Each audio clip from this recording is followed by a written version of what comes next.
everybody, and welcome to the Empowering Industry Podcast. I'm your host, Charli Matthews, and I am so excited to be interviewing and kind of getting to know our partners a little bit better. And so this week, we're going to talk to SEPCO. Cody, jump on here and introduce yourself. Yeah, hi. Cody Kaufmann, SEPCO. Hi. When you sent me a list of potential questions, one of the questions you asked was who are you? Yes. And I didn't know if you wanted an existential answer to that because I'm not sure. Oh, I want to know. Yeah, we want to know all about you. So just tell us about you and kind of I'm not. what you do there. That's right. That's right. I'm not sure who I am actually, but I am the business development manager for SEPCO. I've been working with SEPCO for ugh, it's been 8 years. I don't know how much you want on my backstory and my history, and I am a just stop me. Just stop me when you when you No, no, we want it all. We want okay. to know how you got Okay. here. Yeah. Okay. All right. Cool. Cool. No, I am a second generation seal guy. My father it was his whole life in it. So yeah, straight out of high school, he kind of like said, "Hey, come on in, man. Let's do this." So yeah, CNC went to school for CNC machining and computer drafting, product development kind of stuff, and that's how I kind of got into this. And my dad and I had a wild hair to start our own company, which we did in 2012, called P3 Dynamics, and rocked along for a while. And SEPCO was one of our great customers, actually. And it kind of came to the point where we're like, we should probably sell this. Like I had young kids. I mean, having your own business, it's stressful, man. And especially when I had young kids, I was like, I don't think I can do this. So SEPCO was great. They bought us in 2016, and yeah, and here I am. Like that's been my life. 20 years now, doing seals and plastics and gaskets and stuff. So that's how I came to SEPCO. That's how SEPCO got into machining Teflon and machining parts. Um, yeah, so that's Yeah, so that's I like so I just love super that. quick. So yeah, I am entrepreneur, which you know, so I definitely Yeah. understand that piece of your life there. And so thankfully SEPCO did buy you. And I Hmm. love what you brought to the table for them. I've been to their facility and it's very robust and Yeah. that's definitely a niche that they have that others don't. So um there's so much there with SEPCO and your journey, but tell us a little bit about how that integrates in, and I guess kind of take us through the different product lines or services Yeah. that SEPCO has. Yeah. So the plastics was unique to SEPCO. Or was in it, as you said, it's kind of strategic addition for them because there are very, and it does make SEPCO unique. There are very few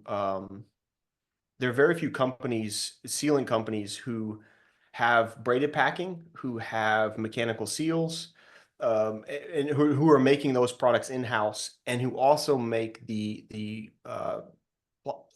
thermoplastic components for their seals also in house.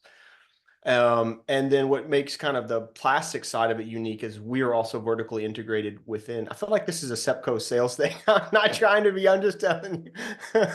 No, I love it. I mean, I want Okay. people to know what you do for sure. Okay. Good. Good. Good. Good. Well, it's funny, your background being in business development. It's just natural, right? You've been Yeah. talking Yeah. about stealing for a long Yeah. time.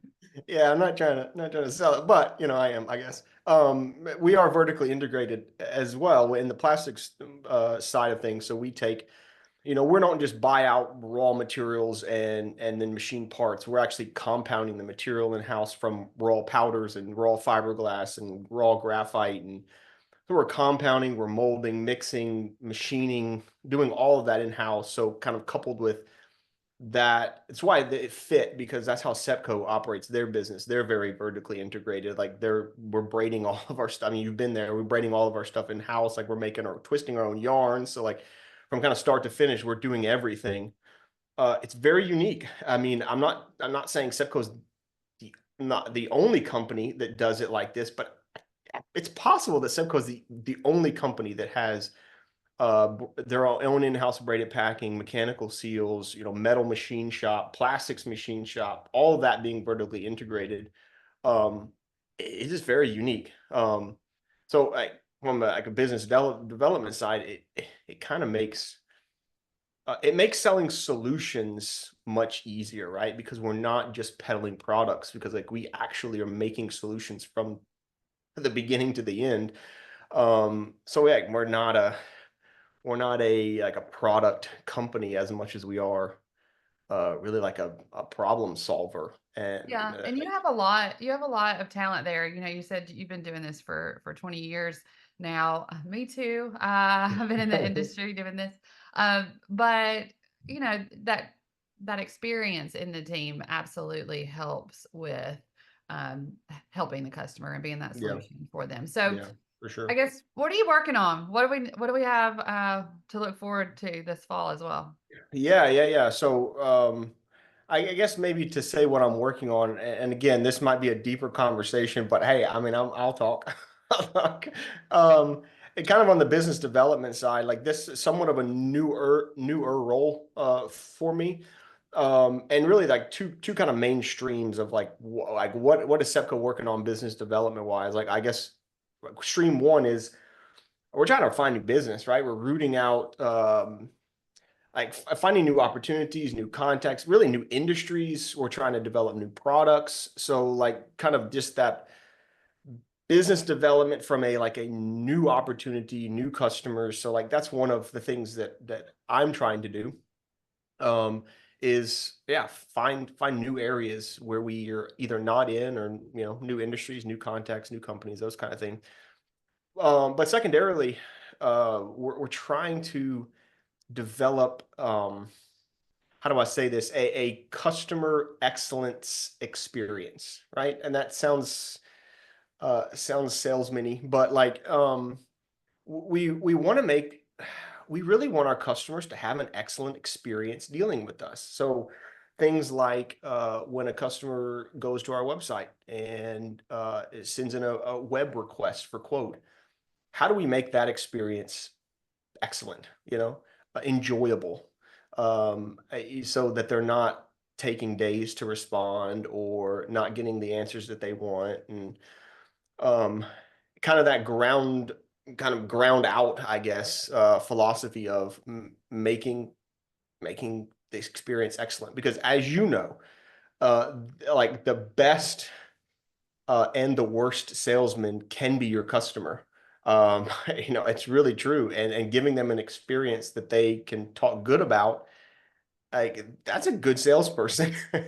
But they also can like Absolutely. they can That's the also easiest crush one to train, right? The a good customer talking about you when you're not in the room, absolutely That's the right. best. That's Yeah, right.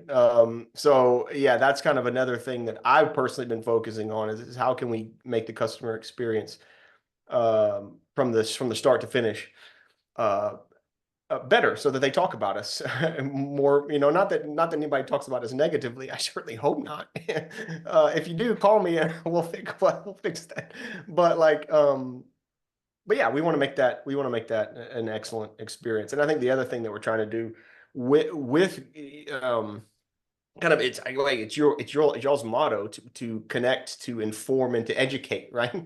That's what we're trying to do as well. And partnering with people like y'all is phenomenal, because that's what we want to do. We don't want to just peddle products. We want to educate people. Like we want to offer something more than just, hey, you want a widget? We got a widget. Like no, we want to like we're trying to make people's lives better, right? If we're not doing that and we're just peddling products, like I don't know what we're doing.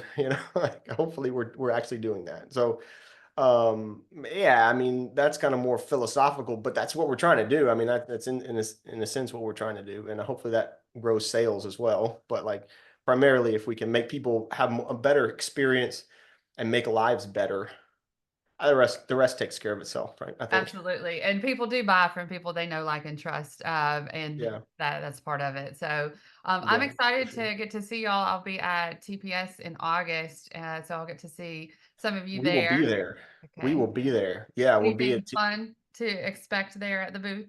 I don't think so, like those booths. I mean, we got our products there, but more than our products there, I'll say we always show up with a crew, right? I mean, we don't send one or two guys. We send most of the team there.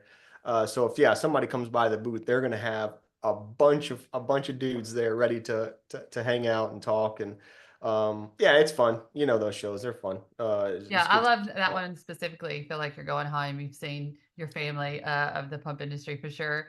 Um, absolutely. yeah, and Absolutely. definitely get to know these guys. Like it's really fun. That they're really fun as well as a group. So make sure that you go by and meet Cody. Come Give him on. a hard time. Say you saw him on the Let's go. podcast. Let's What go. else is going on this fall for you? Well, that's the big one coming up in August. We've got I don't know if any of y'all as listeners are involved in the ISD, but we have the industry summit it's in October in San Diego. So if anybody's in the ISD and you're not signed up for that, like man, come out to San Diego. They got a cornhole tournament. So if anybody wants to get crushed in cornhole, I'm happy to do that. I love it. I love it. Well, So yeah, coming out I'll there. kind of give you the last word. Anything else that you want to say about Uh, yourself before I jump into some rapid fire I didn't prepare you for? Oh, let's go rapid fire. Okay. No, no, no. I know. No last words. I've probably talked too much No, already. you haven't. This has been great. Okay, so this is a couple questions I always ask. Let's go. What's your favorite book? Oh my goodness. Wow. No, that's great. Let's see. It's hard because I do read a lot. So it's hard specifically. Like my favorite like interesting book is David Copperfield, Charles Dickens. I do like the classics. But I also love C.S. Lewis. So like all the Chronicles of Narnia, I'm kind of a kid at heart when it comes to some of that. So maybe Lion, Witch, and the Wardrobe or The Hobbit, Yeah. Tolkien, and Lord of the Rings. Okay, sorry. That's too many. Too many. That's all. I love We got books. to know you really well just then. I love Okay, books. what about music? Anything that's not country. Okay. I hate He doesn't want country. to cry. He's like, Sorry. let's No, no, jam. no. Favorite artist is Jake. You know Jake? Spell with a V. Jvke. I Jake. don't know. I'm gonna have to look this up. Uh, Listen to Jake. He's so good. He's so okay, good. awesome. What about the best advice you've ever received? Oh my goodness. The best advice. Dude, that's a hard question. Um, I don't know. Can I even answer this? This is, man, you are putting me on the spot. I'm sweating a little bit. Um, Y'all have to give him a second. I'm like smiling so big my face is hurting here. oh, So these I are know. fun. Yeah, so the best advice I've ever received. I don't know. Probably uh I'm sure that it has something to do with like being a good husband and a good friend, like familially related. My parents, instilled in me that friendships are valuable. And I think for me personally, again, this is deep. Like you're making me go deep here.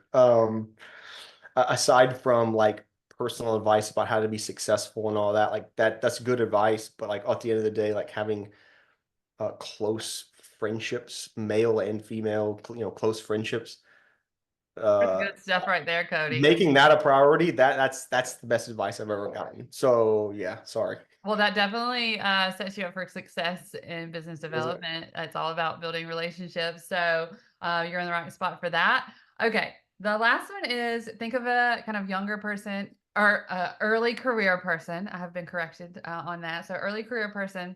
Gotcha. Um, what type of advice would you give them coming into industry?